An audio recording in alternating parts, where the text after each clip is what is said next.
Good afternoon, everybody.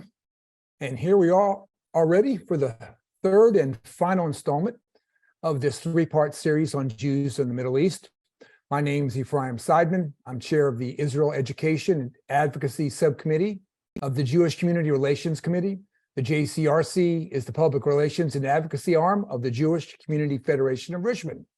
As I said, this is part 3 in the final installment with Elhanan Miller, focusing on Jews in the Middle East, talking about the past, the present, and today we'll be talking about the future.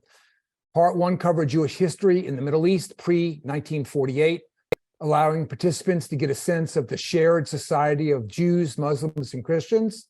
The most recent part, Part 2, covered the founding of Israel and the impact of Jews in Arab lands, Mizrahi history and identity in Israel, and Mizrahi contributions to Israeli society.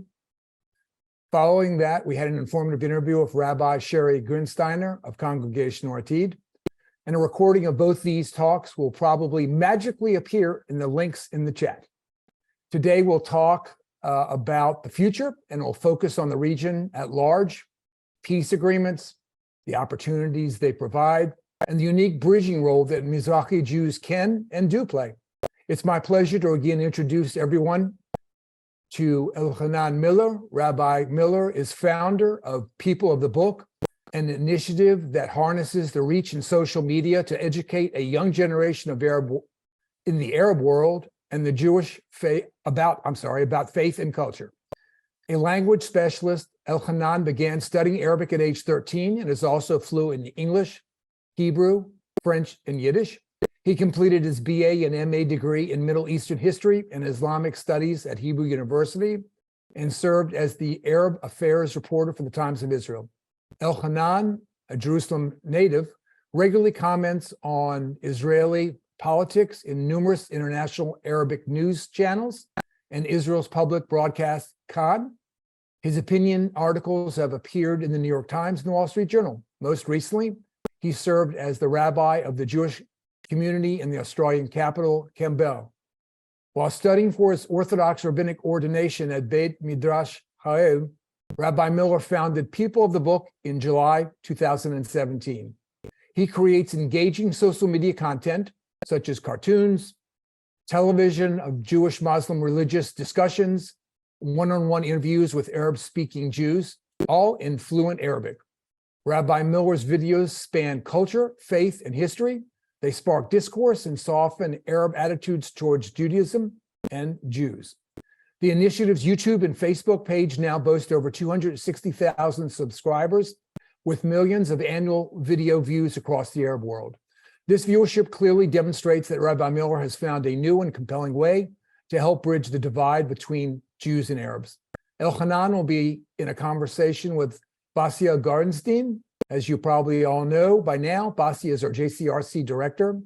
Basia lived in Israel for 5 years and attended Reichman University, formerly known as IDC Herzliya, earning a BA in government, specializing in international affairs and conflict resolution. After multiple years of work in the field of Muslim-Jewish relations, she earned a Master's of Divinity at Yale University and wrote her thesis on the role of religion in conflict transformation. She went on to implement her skills at the Regional Organization for Peace, Economics, and Security, or ROPES, where she brought together young diplomats, entrepreneurs, and venture capitalists to create a coalition of Israelis, Palestinians, and Arabs throughout the Middle East to build advocacy and monuments towards a viable peace deal. As far as today's program, Elhanan will talk for about 45 minutes, and then Basia and Elhanan will chat for about 10 or 15 minutes. And then we'll open up the floor to Q&As. So if you have any questions, just hold them till then, please. Elhanan, the crystal ball to predict the future is now yours. Thank you. Thanks, Ephraim, for that kind introduction. And thanks, Basia, for having me back. And thanks for all for coming. Last time we spoke about certain events in Israel's history relating to Mizrahim. We highlighted a few sort of key events like the Wadi Salib uprising or demonstrations in Haifa in the 50s, the elections of 1977, which we pointed as a seminal turning point where Mizrahim voted in the Likud and Menachem Begin, and we spoke about the formation of Shas in the early 80s as the Sephardi ultra-Orthodox party. And finally, we spoke about certain key figures in Israel's art, literature, music world who come from Mizrahi backgrounds. And I kind of ended on the note that I think that what used to be kind of a niche musical and artistic trend for Mizrahim is now very much mainstream in Israel and has become sort of Israeli. Today, we're going to talk about the future, and our focus is going to be about the peace accords, so the political side that we haven't spoken about that much, or the diplomatic side in the recent few years. The Abraham Accords were signed in the year 2020. So we're going to talk a little bit about that and the prospects for the future. But before that, I want to talk about a few trends that are appearing today and maybe looking forward into the future. So I'm going to share my PowerPoint on the future. And hopefully you can all see it. All right. There we go. The picture you have in the front of the PowerPoint is that, of course, of the signing of the Abraham Accords with Netanyahu and Trump in the middle, and the Bahraini leader on the left as you're looking, and the Emirati representative on the right on the White House lawn. What is this we're looking at? So the first question I want to really grapple with is the question of, is this whole Mizrahi Ashkenazi divide a thing of the history, a thing of the past, or are these gaps or these divides between Israeli Ashkenazim and Mizrahi people still something that we're dealing with today? And, you know, there's a term that's being thrown around in Israel called Hashed Ha'adati in Hebrew. And I tried to Google translate it, and the best result I got was something like the ethnic demon or the ethnic genie. When we say ethnic here, Adati, it doesn't mean Jew and non-Jew, but intra-Jewish, sort of communal genie within Israeli society. And the story that came out, every time we think that it is a thing of the past, some event takes place in Israel, which shows us that these differences are still alive, unfortunately, and that the sort of latent biases or even racism, I would say, to some extent, still exist. What is this picture we have in front of us? 2 weeks ago, a huge scandal broke out in Israel, which made the main headlines for a couple days on TV 2 weeks ago, which was that a amateur video was released where a prestigious religious girls' school in Jerusalem issued a Purim video where they created an imaginary scenario where their school would be Sephardic and not Ashkenazi as it is. So they painted their faces black. They did put on blackface and acted in a way that was kind of demeaning and derogatory to Mizrahi culture. They made fun of Mizrahi music. They made fun of Mizrahi rabbis and of their prayer style. And it was a pretty offensive video that showed kind of deep-seated biases and prejudices against Mizrahi Jews. And this made a huge scandal. Even the prime minister commented on it, and senior ministers in the government, about a silly high school video. Why did these senior ministers see fit to comment on such a seemingly marginal story? Well, I think the reason is that it touched upon very, very deep sores, very deep wounds that still exist in Israeli society. And it touched something very painful that is still there just under the surface, which is why it made such big headlines. It's since died down, but it was really made headlines for a couple of days. I really like looking at statistics and at data. And there is data trying to analyze the gaps between Ashkenazi Jews, meaning Jews from European backgrounds, and Mizrahi Jews who come from North Africa and the Middle East. And those gaps still exist. So there's good news and bad news when we look at the data. And I want to share both the good and the bad news here before we delve into the next issue, which is the peace process and the peace agreements. So is the gap narrowing? It's now been 75 years. We just celebrated Yom Ha'atzmaut, our Independence Day last week. It's been 75 years since Israel was founded. And unfortunately, we'll start with the bad news. Current data in research, these are official government statistics. This is official government data.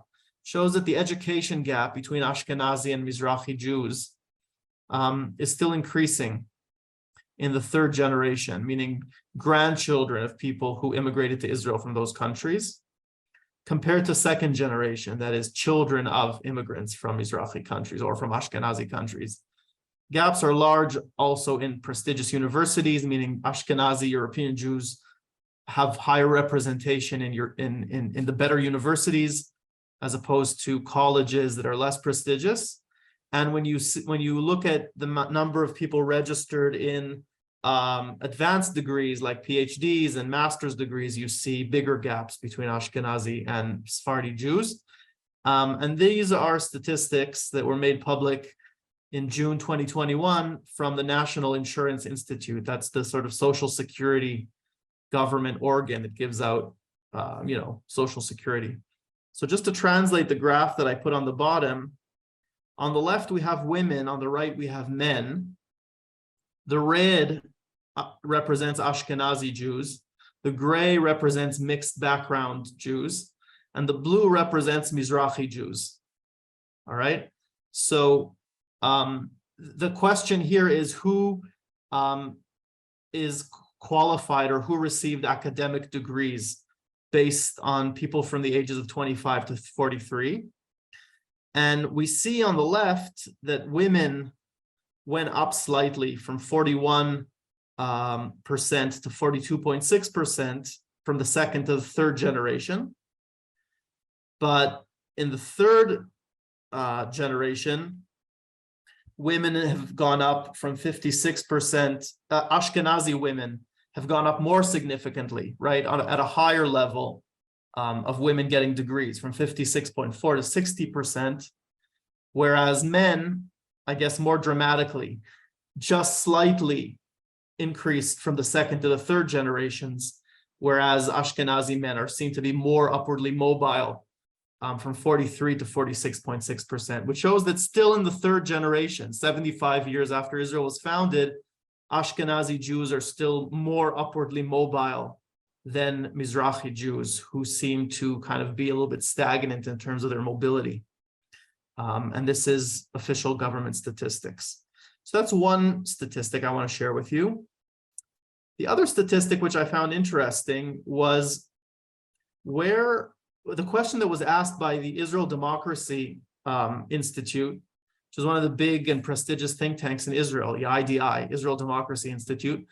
It publishes a poll every year called the Israel Democracy Index, which is a very large poll asking about people's perceptions about where Israel stands on a range of questions relating to Israel's democracy.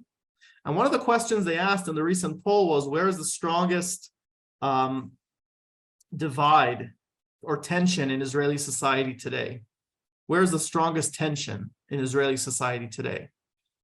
And here are the answers as of October 2022. So 6 months ago, right? The biggest was between Jews and Arabs. That's 45% of respondents said that the biggest tensions or gaps or conflict were between Jews and Arabs. That's the yellow at the bottom. 34% said that it's between right and left.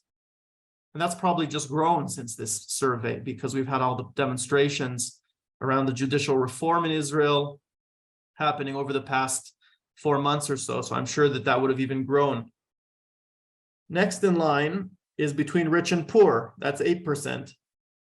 Next in line is between religious and secular. That's 6%. Only 1% of respondents, when asked what are the biggest gaps or conflicts or tensions in Israeli society, only 1% said it was between Mizrahi and Ashkenazi Jews. That was the smallest proportion of conflict that people ascribed as Israel's main conflict. So that maybe gives us some room for optimism. According to most respondents in Israel, the Mizrahi-Ashkenazi conflict is mostly a thing of the past, it would seem, especially, I think, given the fact that today there's so many mixed families and, cross-marriage between Ashkenazi and Mizrahi Jews. It's mostly seen as a thing of the past, as history. So that might be a more optimistic projector, at least about that conflict, not about right and left or rich and poor or Jews and Arabs. Those are other big issues, but at least the Mizrahi-Ashkenazi conflict seems to have been mitigated. Now I want to move forward and talk about the Abraham Accords. As I said before, the Abraham Accords were a series of peace agreements or peace accords signed between Israel and a number of Arab countries, mediated by or pushed through by the US administration of Donald Trump and signed in September 2020. I had the good fortune of being in Australia at the time as the rabbi of the community of the capital of Australia in Canberra.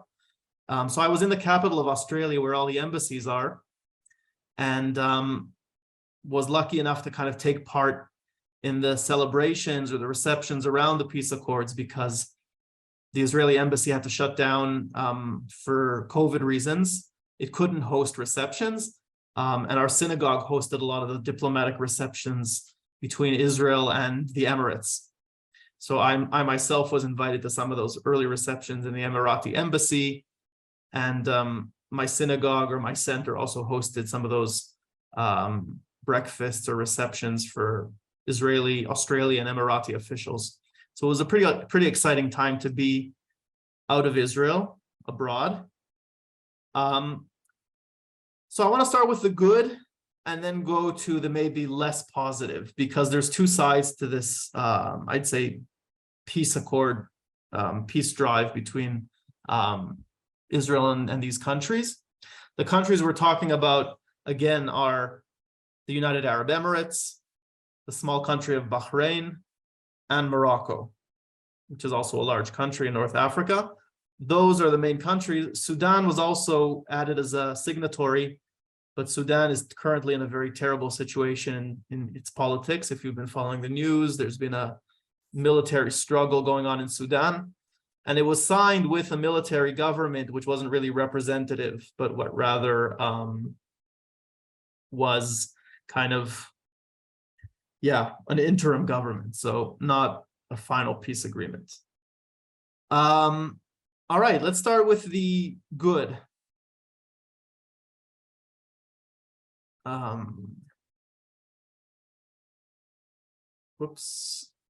So firstly, the peace accords granted Israel normalization with three important Arab countries, the United Arab Emirates, Morocco, and Bahrain.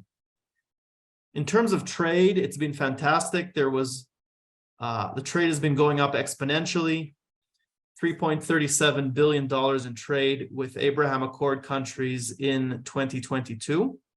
Now, the data I'm giving you is from the Abraham Accords Institute, which was set up, I think, by Jared Kushner and other people, kind of a think tank or business kind of initiative to push forward and do research on and promote the peace between these countries. So this is from their website. A lot of tourism, 470,700 outbound Israeli tourists to Abraham Accord countries in 2022, close to 500,000.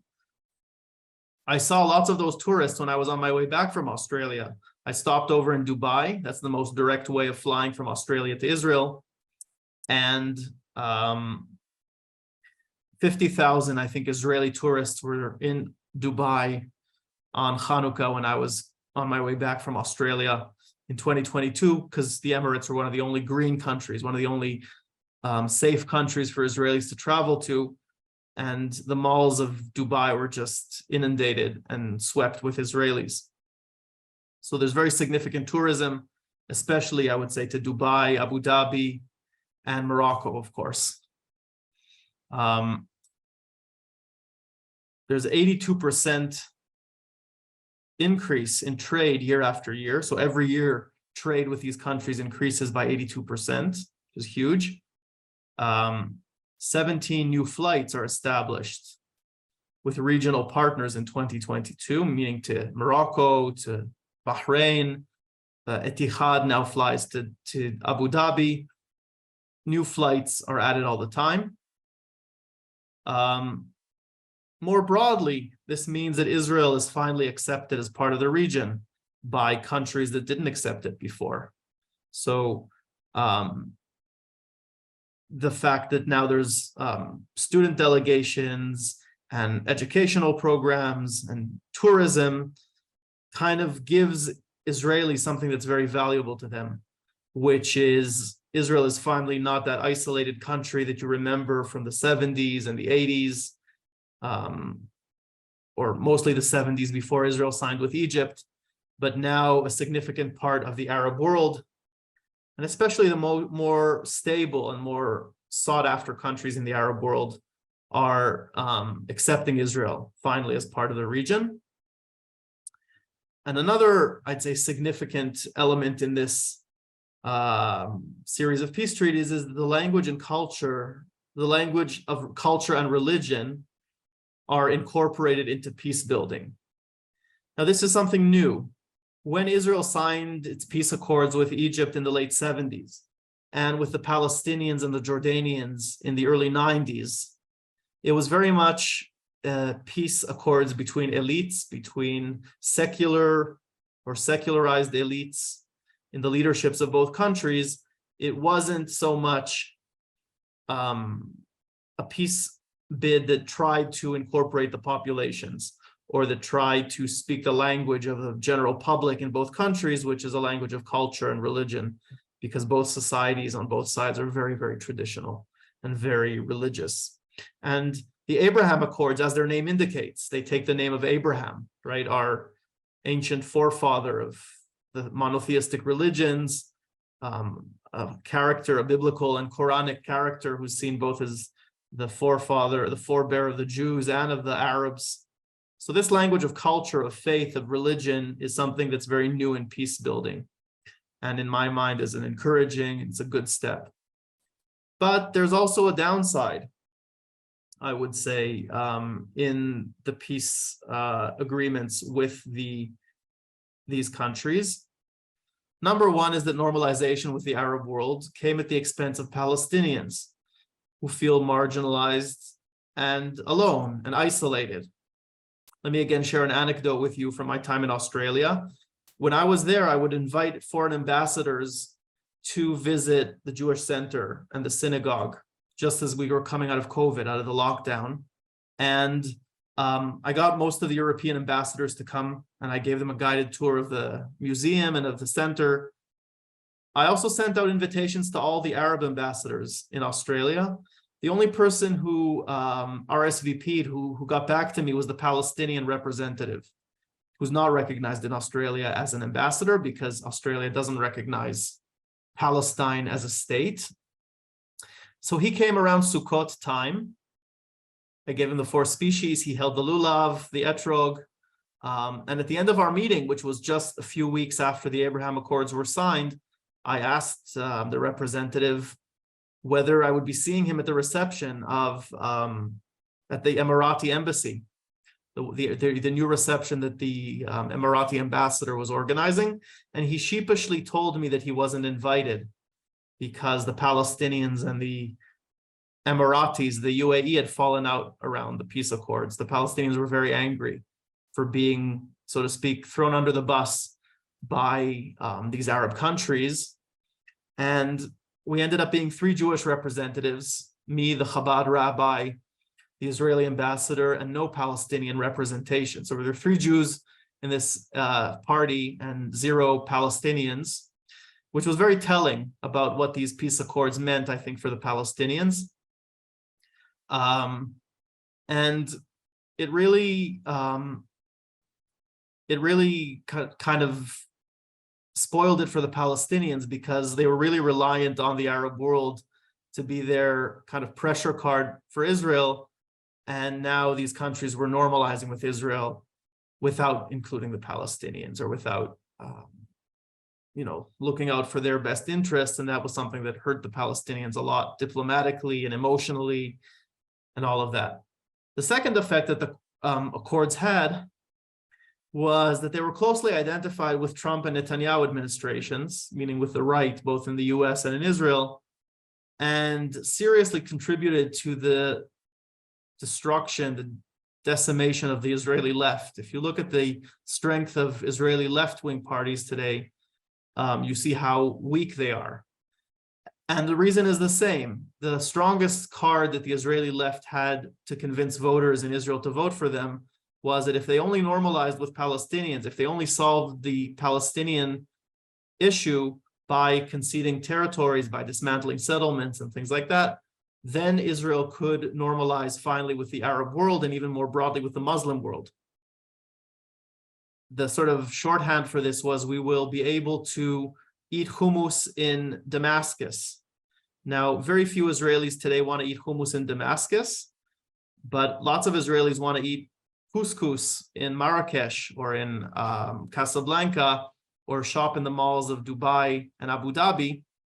And so the coveted, sought-after countries that most Israelis want to go to have normalized without the Palestinians, and the ones who are intransigent and we don't have normalization with are usually countries that are unstable and that Israelis don't want to go to anyway, which means that the biggest calling card or the biggest sort of drawing ability of the left was destroyed by these peace accords, and that has left the Israeli left very weak in terms of the elections here. And the Israeli left needs to reinvent itself now that basically the Palestinian card has been taken away. When we look at the agreements themselves, we see that the exchange is really unbalanced. There's hardly any Arab tourism to Israel. And this whole idea of people-to-people peace remains still questionable to some extent. About 150,000 Israeli tourists visited the UAE in 2022, and only about 1,600 Emiratis visited Israel. It's not nothing, but a lot of them are delegations or business people.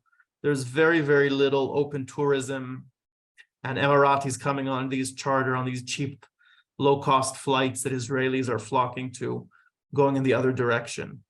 And this is the same pattern that we saw with Egypt in the early years, or still today. Hundreds of thousands of Israelis go and visit Sinai. Very, very few Egyptians come to visit Israel. So it's not really reciprocal. And there isn't really that people-to-people connection that we might have expected. In 2022, just 26,000, this is according to an article in The Economist, just 26,400 Arabs visited Israel, compared to about 2.7 million from the rest of the world, right? So if we look at all the tourism to Israel, we see gigantic Jewish and Christian tourism and pilgrimage to Israel. We see minuscule Arab tourism to Israel in the past year, just 26. This is from the entire Arab world, all right? So we still have a very long ways to go. There was a decline in popularity for the Abraham Accords after the big Gaza war we had in 2021. So it does affect public opinion in these countries, and it of course affects tourism and the sense of safety or ability of Arab tourists to come to Israel, and feel safe and secure and happy to visit. So those are some of the problems that we have, even with the Abraham Accords. There is trade, but the trade is very much on, I guess, the security arms trade, but also the luxury. I think most of I saw close to $1 billion, I think, shekels of the trade is in diamonds, for example, with Dubai. So people buying diamonds or refined diamonds from Israel, it's a very specific market, I think, in the Emirates. Not very popular grassroots. However, I think we can talk about a significant change in the people in Israel who are involved in peacemaking. And this is also a big difference compared to what we had in the previous peace agreements in the 90s and with Egypt. So firstly, we have Meir Ben Shabbat on the left, who was Netanyahu's national security advisor in the previous round, in the previous government, a Moroccan Israeli who came from the security establishment, as did the other two gentlemen in this slide. Meir Ben Shabbat is an Arabic speaker, as I'll show you in a minute. Grew up in a Moroccan traditional home, is religious, and he's the one who was very instrumental and involved in signing and in ratifying these peace accords, especially in the early stages of the one with Morocco. In the middle, we have Eyal Hulata, who was Naftali Bennett's national security advisor in the last government. He is not entirely Mizrahi. He's half, on his mother's side, he is Persian. On his father's side, I think Danish or Dutch, I forget which, but also I think sort of mixed background, and also someone who came from the security establishment. I think his positions were in the Mossad and in the National Security Agency before becoming the advisor to Bennett. And currently, on the right, we have the Director General of the Foreign Ministry. The Foreign Minister today is Eli Cohen, who's also a Mizrahi Jew.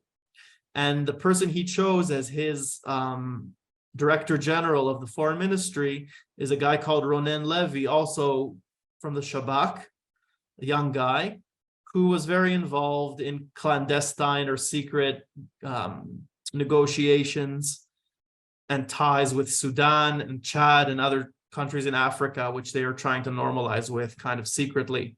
So now he kind of came out of the shadows and was appointed in the highest sort of civil servant position inside the foreign ministry. All these men are either fully Mizrahi or have Mizrahi backgrounds. And I think this is an indication of change within, the level of civil servants, especially inside Israel's security establishment, which used to be much, much more Ashkenazi and kind of white, as we call it here sometimes, but is now more Mizrahi, and maybe speaks that culture, that language of culture, of tradition, and the actual language, which is the next slide I wanted to show you. This is Meir Ben Shabbat speaking at a ceremony, at a reception with the Moroccan king, Mohammed VI in Morocco. You can see the Israeli flag and the American flag in the background. And what's interesting is he's going to switch. He starts in modern standard Arabic, and then he quickly will switch to Moroccan dialect. So I'm going to just play a few minutes of that. Senior advisor to President Trump, Jared Kushner, special envoy to the President Ali Berkovich, أخواننا المغاربة، سلام عليكم. سلام عليكم والله يكتر خيركم. إيمان سنين هاد الشعر بركة. نحمد الله ونشكره على هذا النهار. ما نقدر نخبي وما عندي ما نستر. كل شيء باين على وجهي. كلامي تيخرجوا من فمي وقلبي فرحان. I'll just translate what he said. He says, my brothers, the Moroccans, as I speak to you, my heart is happy, my heart is joyful. And this is in Moroccan Darija, or Moroccan dialect. This is something very unusual for someone to speak in a speech, in an official speech, to speak in dialect. But he's doing this intentionally in order to signal to the Moroccans that he's one of them, that he's a member of the Moroccan people. And I can confirm that in the videos that I do, that I interview people from Moroccan background, Jews from Moroccan background, the comments of Moroccans are often very warm. And the most common reaction I get to my videos is, well, we don't care that they're Jews, they're just Moroccan of the Jewish faith. So we make no distinction between Muslim, Berber, Jew. So this is very much the kind of spirit that Meir Ben Shabbat is signaling. Even though he's an Israeli official, he's signaling to the audience that he's one of them, that he's just a Moroccan. الله يكمل بالخير I'm going to try to move forward. Oops. There we go. Here's another kind of symbolic moment that happened during the Abraham Accords, this time in Bahrain, which is in the Gulf, the only country that has a historic Jewish community, not a expat recent business community like in the Emirates. Bahrain has a small Iraqi Jewish community of a few dozen people, maybe 100 people, a few families that have settled there about 100 years ago from Baghdad. But a community that Bahrain as a country is very proud of. You see at the back of the picture there, that's Huda Nunu. Huda Nunu is a Bahraini diplomat who served as the Bahraini ambassador to the US and to the UK, and who I also had the pleasure of meeting one Shabbat when I was in Dubai. Very nice lady, very down to earth, and she's Jewish. And now she's the one who kind of runs the weekly Kabbalat Shabbat Friday night service on Zoom for the expat community of Jews living across the Gulf. So that's a really interesting turn of events, that today Jews in the Gulf are kind of coming out of the woodwork and asserting, I guess, their Jewish identity once again, which was hidden. And here you have in the front of the photo, a somewhat blurry photo, in the back, Jason Greenblatt, that's Trump's envoy to the peace accords, an Orthodox Jew, and David Makovsky in the front from the Washington Institute, I guess, also was involved in the peace talks, and also a relatively traditional or observant American Jew. He used to be the Jerusalem Post editor. So a lot of Jews, a lot of observant Jews in that Trump administration. All right, so that's the end of the PowerPoint, but I just wanted to end this kind of, do you all still see me? Yeah, hopefully you do. It's still kind of open. It's still an open question whether where these Abraham Accords are going, what their significance is. Prime Minister Netanyahu is very excited about the Abraham Accords. He really believes in them. He is very hopeful that Saudi Arabia will be the next country to join the Abraham Accords. That would be a game changer if Saudi Arabia joined, because it's by far the most significant player in the Gulf. An interesting country that hasn't had a Jewish community for 1400 years, since the time of Muhammad, but very significant, rich player in the region. But as things stand right now, it seems like we're moving a little bit away from that, because Saudi Arabia just has been getting closer to Iran. There's been a rapprochement between Saudi Arabia and Iran in recent weeks, and that seems to indicate that Saudi Arabia is moving further away from the US and from Israel. So we don't know exactly where things stand. Of course, the opposition in Israel cites this against Netanyahu, who hasn't managed to continue the momentum of the peace accords from the Trump era and get Saudi Arabia on board. So I've spoken a little bit today about the, I think, increased Mizrahi involvement, but also the increased language of culture, heritage, religion in the peace efforts.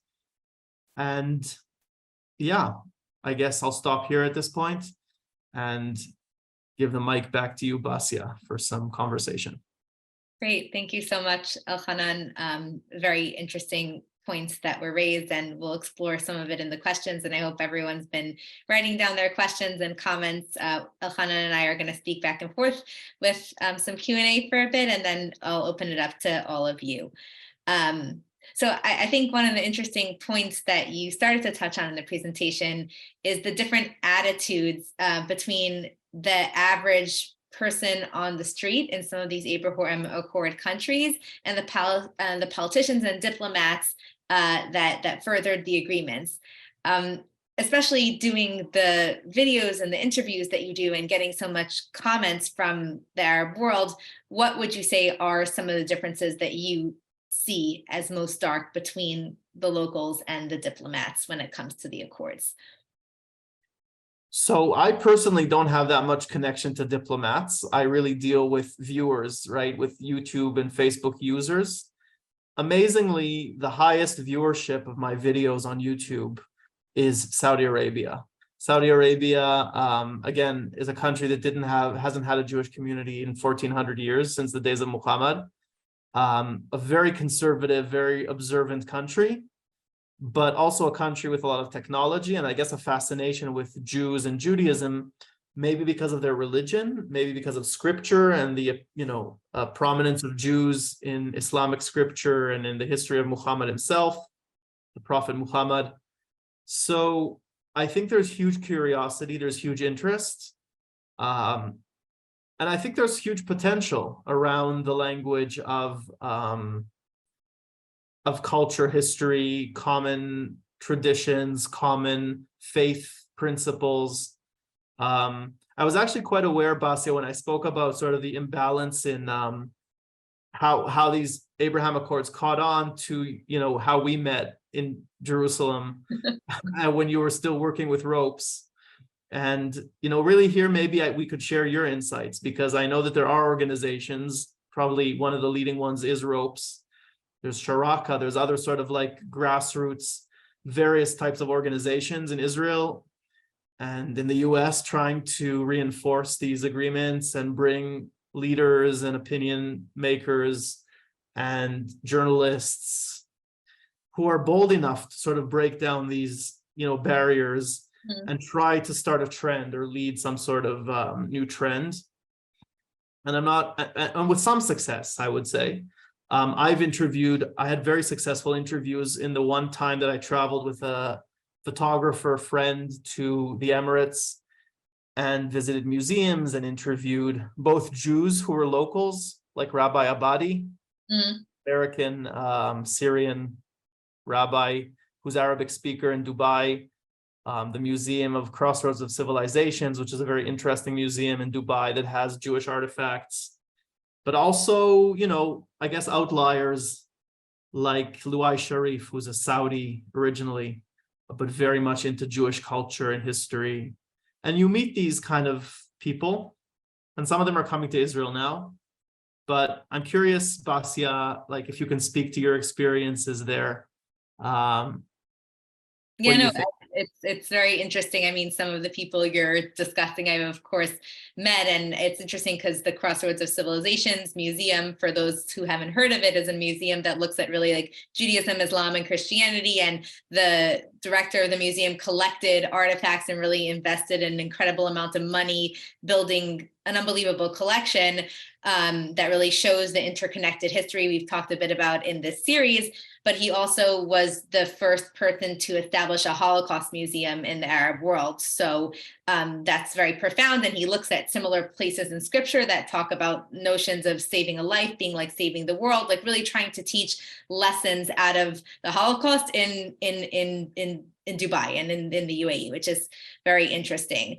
And he was very much an outlier in his perspective before these agreements. And I would say, to be completely transparent, to some degree, I would say still is an outlier, because many of the people, I would say the average person on the street feels that because the Palestinians were cut out of these deals, there's some level of, I think, feeling of betrayal to go to Israel and to get involved, not because of the reason that they don't want Israel to have any legitimacy, but they're afraid of that coming at the expense of the Palestinian cause. And I think it raises some very interesting questions about security and about the strength of these agreements. And Ropes's idea was that including a Palestinian partner in these deals and making them trilateral would actually create greater security for Israel, and also increase the tourism, increase the trade, right? Because it would break down some of those barriers where we are seeing a gap between maybe the people who have moved forward these agreements, signed onto the military deals, the arms deals, the back and forth that's very much on the top, but there's a gap between that and the average citizen. That's some of my experience, and of course it's very varied. I'll share a quick anecdote from Bahrain, and then I would love to hear your perspective on what I said. When I was in that very synagogue in Bahrain, and I met Huda Nunu, they shared a story that there was a Torah scroll in 1948 that synagogue that you showed a picture of, if that's the synagogue in Bahrain, if I'm looking, it's blurry, but I hope it's the correct one. It's just one, yeah. It is that one, yeah. So it was destroyed in 48 during raids, and the Torah scroll was actually taken from the synagogue. Do you know the story? No. Really unbelievable. So the Torah scroll was taken, and after the Accords, apparently a man sheepishly revealed that he had taken the Torah scroll, he had stolen it, but he had kept it in his house. He felt like it was holy. He never destroyed it. And when the Accords came out, he said, I've been holding this Torah scroll all this time. I felt so terrible about it. I haven't really known what to do, and I want to give it back to the Jewish community. And it's now with the Bahraini, Iraqi Jewish community in the UK. And so, I think that's a fascinating story in and of itself. And I don't want to paint anything with a broad brush stroke and say that just the average person is antagonistic to the deals and it's just a top, a movement between government officials and diplomats. But I still think that there is a gap. And I'd love to hear your comments on the security risks of not including a Palestinian partner, what your perspective is on that. And also for Israel's trade agreements and for the bolstering of the progress we've seen, what you think that direction could do or what your thoughts are. Right. So, yeah, I mean, it's really interesting. I think under the umbrella of the Abraham Accords, we have very different phenomena especially between the UAE and Morocco. Two countries that I visited, Morocco for a very short time before the peace. I really want to go back. But my sense is that in the Emirates, it's very much top down. The most recent addition to this, the Abraham Accords, is something they've called the Musa ben Maimon synagogue, as part of the, I don't know what they call it, the Abraham House or something like that in Abu Dhabi. So that synagogue was, I think, made active just a few months ago, sometime this year. Yeah. Avi Berkowitz, who was part of the Trump administration, just had his wedding there. So it was the first official event there. Wow, okay, I didn't know that. But beautiful, like from the pictures I saw, beautiful. It's beautiful. And you just have to wonder, I mean, I'm told from people who visited there that they do have a minyan, but people in Israel could just pray for such a beautiful monumental synagogue for the number of people they have there. It's very much in part of the vision that the government of the Emirates has. One other person I interviewed when I was in Abu Dhabi was one of the last Yemeni Jews to leave Yemen. We spoke about the diminishing communities in the Arab world. The leader of Abu Dhabi decided a few years ago to host a number of sort of a clan of Yemeni, a family, a 3-generation family, fleeing basically the civil war that's going on in Yemen, and that the Emirates was instrumental in. So it's very clear, I think, what the political agenda is. You're giving refuge to, you're killing two birds with one stone, really. You're giving refuge to both a Yemeni and a Jew at the same time. So kind of maybe virtue signaling or showing that, Abu Dhabi is the protector of the Jews and is not terrible against Yemenis also in this devastating, terrible civil war that's going on there. But right, so it's very much a lot of symbolic acts and monuments and structures. And when you go to the Emirates, you sense that they're about monuments, and it's a little bit ostentatious sometimes, especially if you're in the mosque of the Ben Zayed Mosque, or the Mall of the Emirates, or the highest building, right? The Burj Khalifa, all of these big monumental things. When you go to Morocco, you get a very, very different sense. A Jewish community that has lived continuously for hundreds of years, maybe thousands of years.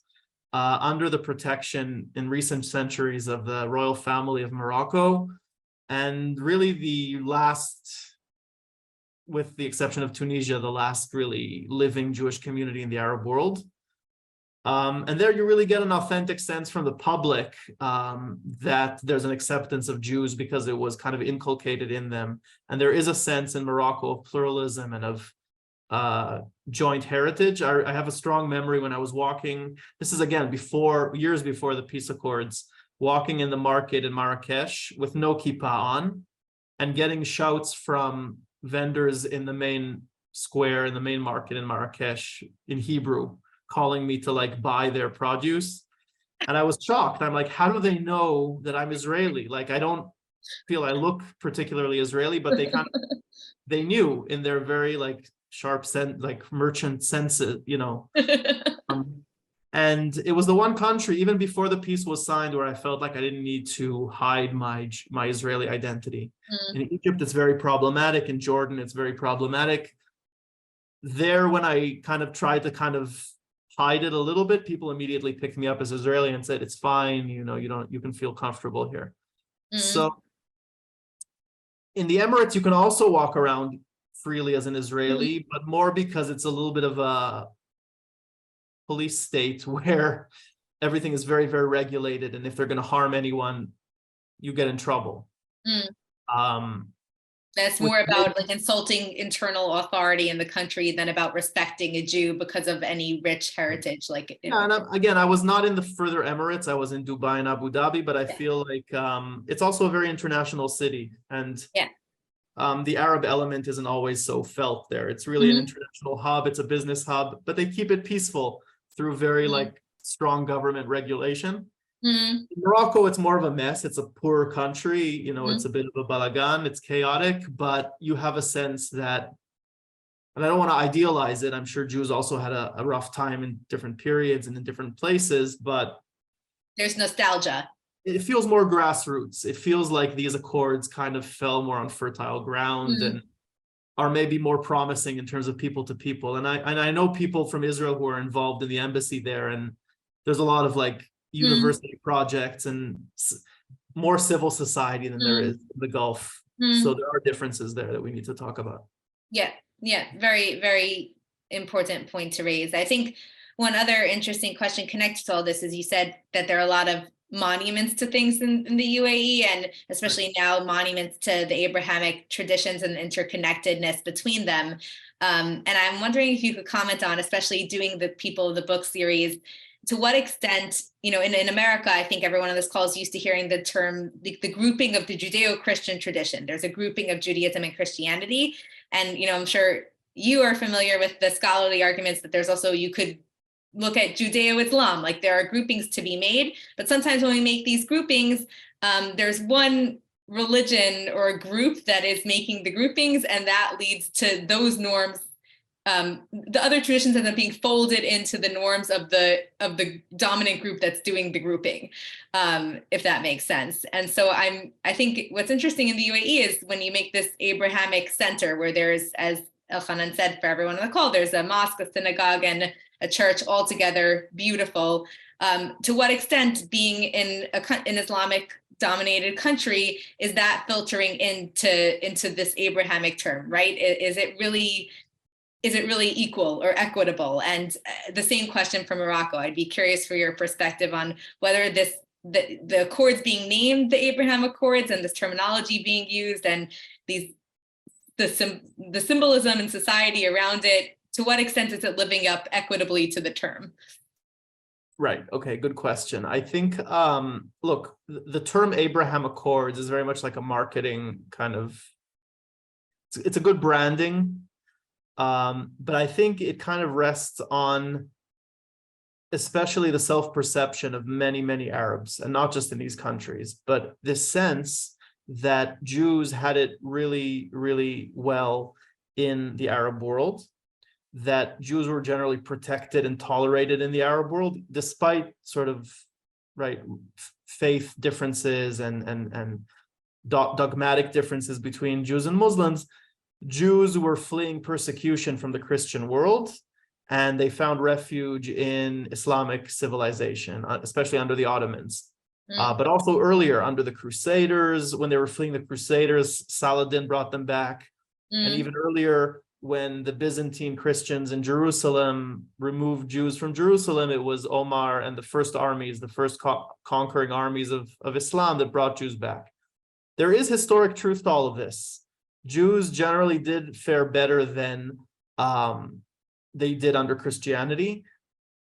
But the reality is, which is very hard for, I think, many Arabs to accept, is that that wasn't good enough for the Jews living in these countries to do better than their brethren, right, who were murdered in Europe in the 20th century or 19th century. They wanted, the freedoms that the 20th century, from the middle of the 20th century, promised, right, people. And they came to Israel willingly, or left their countries to go to Europe and North America willingly.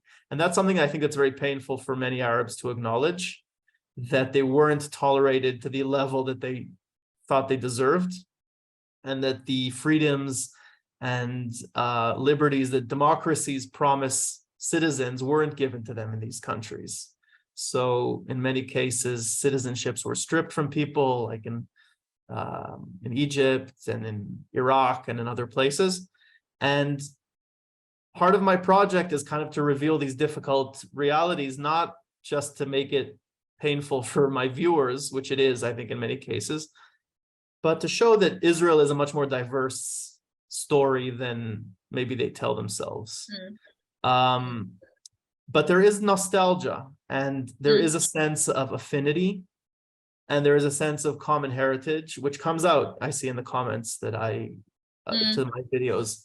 So I can't always pinpoint where the people are writing from, especially on YouTube, it's very difficult. But statistically, there's a lot of Saudis, a lot of Egyptians, a lot of Iraqis, a lot of Syrians. And many of these people say, are very, very nostalgic about the life that they had with Jews. And and a little bit of idealization in that, and that maybe there's a moment now to poke a little bit of a hole in that'll ultimately be better for these emerging communities locally, because if everyone can really reconcile with the not so positive parts of history, but also together commemorate what was good, there might be some positive direction for the future in the region as it relates to Israel and as it relates to the Jewish communities that are growing in these countries. Right. There is a part of your question I didn't answer yet, which I want to address, which is what will this do with Palestinians? What will it do with that? Now, I don't think that it'll damage. I think things were pretty dire and desperate with Palestinians before this, and I think we still have the opportunity to do things with the Palestinians. I don't think this excludes that possibility in the future, but I'm also under no illusion that it'll somehow force Palestinians to capitulate or come under the wing, which I think some in the right in Israel think. I think they're two separate tracks, and I think they both have value. But when we use the term peace broadly, we have to distinguish between countries that we didn't have a physical conflict with, like the Emirates or like Morocco. There's value in normalizing with these countries because of our heritage, because it's nice to have free movement of people and tourism and trade. But I think no one in Israel is really under the illusion that this will mitigate somehow our conflict with the Palestinians. As we see, unfortunately, now there's a rise in violence with Palestinians. At the least, it's not really affected by this. I don't think we can say it's detrimentally affected by it, but it's unaffected, I think. So we have to deal with the Palestinian issue separately.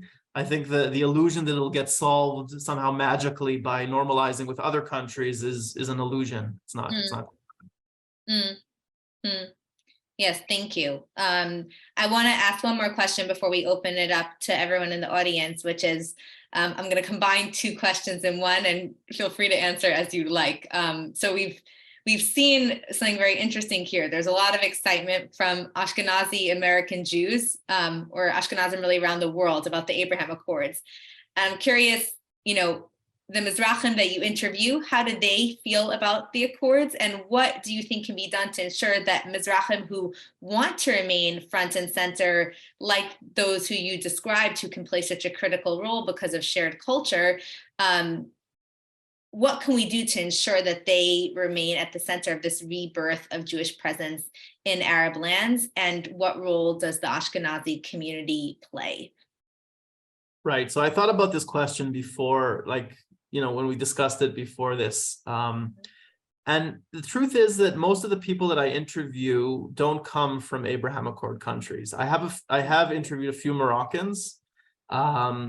So most of the people I interview are not directly affected by the Accords. They come from countries where they still can't visit. So a lot of Iraqis, a lot of Syrians, a lot of Yemenis, Egyptians who could visit before if they wanted to.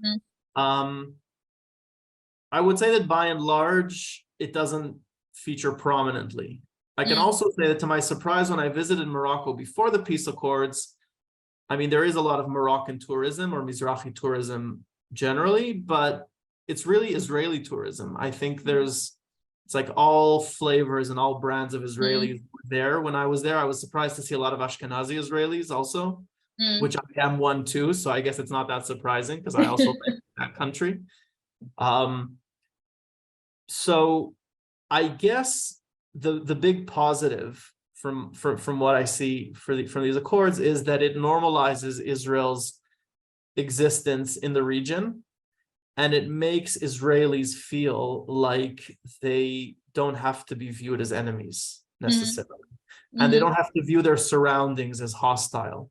Now, if this feeling is strengthened and fortified with more countries, it'll give the Israelis the confidence to, I think, vote for more pragmatic governments who don't just paint all Arabs as enemies, but gradually, and this will take time, Israelis will feel like there are also opportunities and not just threats. The classic Israeli, I think, thinking up until recently was that we're, to put it the way Ehud Barak, the former prime minister, put it, we're a villa in the jungle. So if gradually we find out that the jungle isn't so terrible, or that we actually maybe like parts of the jungle and want to visit parts of the jungle, to use that same somewhat problematic metaphor, then that will allow, I think, in the long run, Israelis to put more confidence in the peace process, and that'll have an effect on the Palestinians, but not automatically. Yeah. And I would say, like, interesting to going back to the start of your presentation, when we look internally at Arab Jewish identity and presence in Israel, I mean, the ideal would also be that this prompts Israel as a whole to reflect on the Mizrahi community within, and the story within, and in the ways that you described that are problematic in terms of gaps that are emerging and how we can bridge those gaps in terms of economics, but then, and in terms of also the cultural issue that you started off with, but then going forward into how those who want to play a prominent role can utilize that shared culture to really build a strong bridge between Israel and the region. So it's all intersecting and very intertwined. Yeah, and I think Mizrahim are going to play a more prominent role, just not in some sort of artificial way, but just because they are becoming more prominent over time in Israeli politics and in senior positions, like the ones that I showed. Most of these people came from the security establishment, but there's multiple ways in which Mizrahim can enter politics. In this government, there's people who've entered through arts and through civil society and through social movements. Not necessarily my flavor of politics, but you can't ignore the various ways in which Mizrahi men and women are entering more official roles. And I think that I chose Mayor Ben Shabbat's Moroccan speech deliberately, because that is something we never saw before. We never saw an Israeli Moroccan standing on Moroccan soil and speaking a dialect, Arabic, which in the 50s and 60s would be considered shameful, and where people said that they kind of hid, kind of like Yiddish was a bit of an embarrassment in Israel in the early years, because we had this Zionist project of instilling Hebrew as the national language. And suddenly he finds himself using a language that's a source of pride and a source of connection. And I think in recent years, we see this trend that suddenly in music and culture, that they've lost the sense of shame in it being Arab, being an inferior type of culture, now taking pride in that culture. And I think we're going to see that just reinforced. The more Israeli tourists go there, the more interaction there is. So that's a positive. Thank you. I have more questions, but I want to give the audience a chance to also open it up. We're a small group, so we can really just converse among ourselves. I'm going to remove the spotlights and just give everyone a chance to raise their hand and voice any questions that they have. I'm not on screen, but I'd like to make a comment and ask a question. This is Tommy Bear, Rabbi. With respect to the omission of Palestinians from the Abraham Accords, as you well know, nations make policy decisions based on what's in their national interest.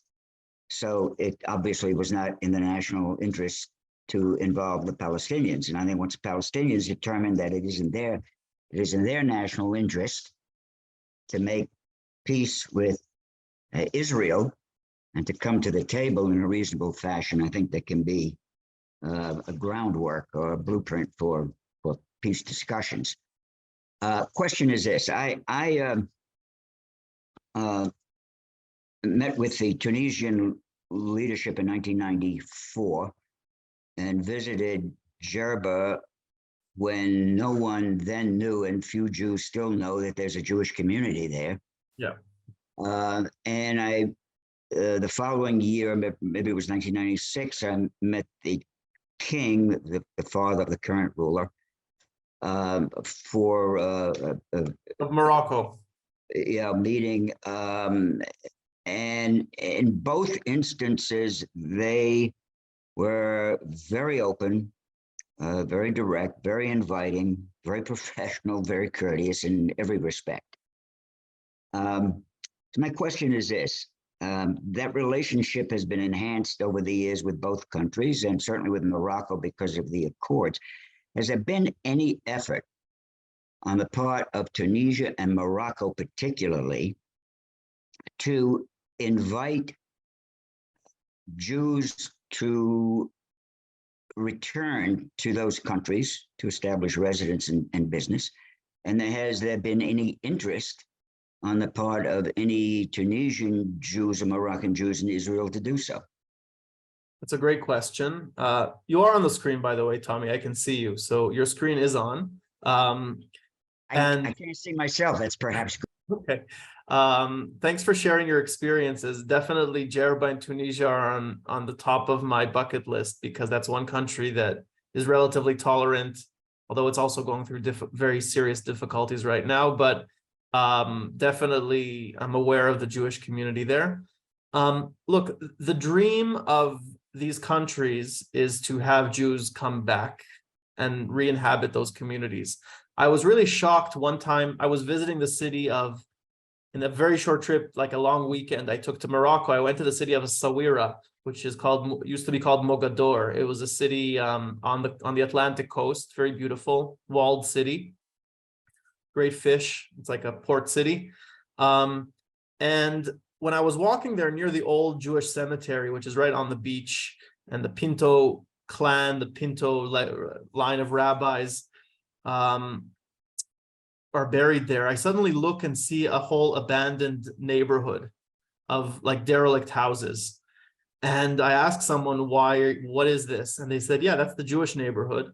And the government is preserving those homes and no one's allowed to touch it because it's Jewish property. That's what I was told. And I thought, wow, what a terrible thing from an urban planning point of view. You have an entire abandoned neighborhood, which is, becomes, crime and, it's a terrible thing from an urban point of view. But the government is very adamant on preserving Jewish property. And while I was there, half of the synagogues were going like serious renovations. The same, by the way, is happening in Egypt now under government supervision. But I think there's a whole trend now in the Arab world of trying to preserve Jewish heritage. I think part of it is like virtue signaling or trying to signal to the West. But in Morocco specifically, there is still an organic community. I think it's unrealistic for them to expect significant people returning just because of the political and economic realities of these countries. I mean, there's a lot of nostalgia. I've interviewed people who made Aliyah from Tunisia and from Morocco. But the gaps now socioeconomically and politically between Israel and these countries, just I've seen a lot of very proud French Tunisian expats when I was living in Paris, kosher restaurants where the Tunisian flag is there, the Tunisian television is open on the screen, and Arab Tunisians are coming and eating kosher like kebabs and stuff in Jewish restaurants in Paris. But it's very nostalgic and it's very much part of the past. And I think in the long run, even countries like Morocco probably will lose the last remnants of their Jews. They're still making Aliyah, they're still leaving for France and for Montreal and for places like that. And most of it doesn't have to do with oppression, it has to do with migration and socioeconomic gaps. So I don't think these countries can do enough to support Jews coming back, even if they enable it legally. It's just not realistic, I think, for that to happen. But yeah, it's a good question because I think they'd love that to happen. Elhanan, I wanted to see if you could drill down a little deeper in that earlier slide you put up on academia. Marginally, Mizrahim women are doing better than men. Actually, I believe men went down a tad between second and third generation. But so any rationale and any reason you can think that the women might be doing better, even though there was still a huge difference between men and women in that? And secondarily, in general, is it racism? Why are the Mizrahim just not why aren't the numbers more equivalent with the Ashkenazi? No, I don't think it's racism. I don't have a really good answer why there are more women in academia. I think that's across the board. I think also with Ashkenazi, there's like a higher. I think sometimes men go, maybe they work in more manual jobs, and that means that women, to get the equivalent kind of salaries or jobs, need to at least have a bachelor's degree. Some proportion of men can work, I don't know, in like construction or in like, I don't know, other kinds of like jobs. I don't think it's racism, although I'm really not an expert, so I'm just speculating here. But I think it has to do with the fact that the schools in many of the more Mizrahi development towns, especially in the Negev and in the Galilee, just don't have the academic levels that would allow Mizrahim to integrate in universities. This big boom in colleges now, in private colleges or in government-funded colleges, are somewhat of an equalizer, but the quality of their degrees isn't equivalent to the quality from universities. So you see less people in advanced degrees from Mizrahi backgrounds. So the gaps are bigger in the advanced degrees. Interestingly enough, when they looked at salaries, they found that at age 25, Mizrahim men are earning more than Ashkenazi men, because that's probably the age where Ashkenazi men are students. And the gap is that Mizrahi men are already working if they're not students. And at age 43, you see the Ashkenazi, like it starts growing and it's really big by the time they hit their 40s, because that's when the Ashkenazim are earning, right, what the salaries are for their education level. So that's like a really interesting statistic that I saw also on that slide. I don't think it's intentional. I think it's just gaps that social mobility isn't able to close because there hasn't been enough investment in the education system, especially in the development towns, to equalize.